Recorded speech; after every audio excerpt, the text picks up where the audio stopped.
अहंभावापलीकडील ब्रह्म आणि आत्मसाक्षात्काराचे सत्य. या जगात जे काही आहे, जे सर्व शांत, निर्वाळ, रागरहित व कल्पनारहित अशा पदंपर स्वरूप परब्रह्मातून प्रकट झालेले आहे. हे परब्रह्म सर्वत्र व्यापून आहे, सर्व पूर्णत्वाने भरून राहिले आहे. यालाच अहम किंवा मी असे संबोधले जाते. परंतु हा मी अहंकारजन्य असून अहंकारापासून पूर्णपणे मुक्त आहे.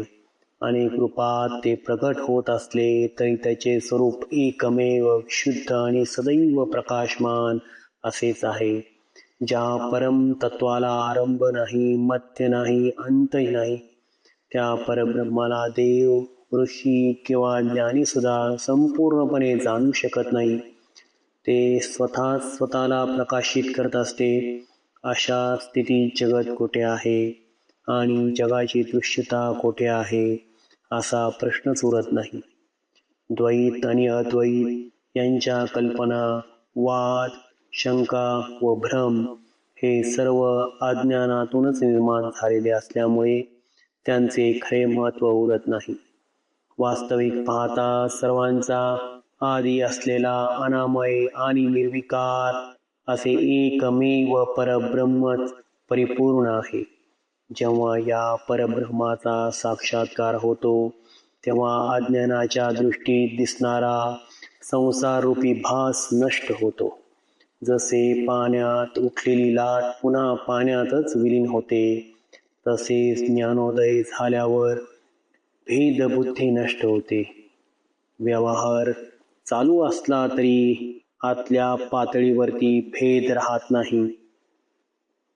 या अवस्थेत ना अज्ञान उरते, ना भ्रम, ना दुःख, ना सुखाची आसक्ती. विद्या अविद्या, सुख दुःख, लाभ हानी हे सर्व द्वंद्व विलीन होतात. जे काही उरते ते केवळ निर्मळ शुद्ध ब्रह्मच असते. जगात जे काही दिसते, जाणवते, अनुभवायला जाते ते सर्व त्याच विशुद्ध सच्चिदानंद ब्रह्माचेच रूप आहे. मी ब्रह्म आहे हा अनुभव केवळ विचार नसून ती एक प्रत्यक्ष अनुभूती आहे. त्या अनुभूतीत मी कोठे संपतो आणि ब्रह्म कुठे सुरू होते असा प्रश्नच उरत नाही, कारण ते दोन्ही एकच असतात. या अवस्थेत सर्व काही एक रूप असते. अंत नाही, सीमा नाही, भेद नाही, केवळ परम शांती असते.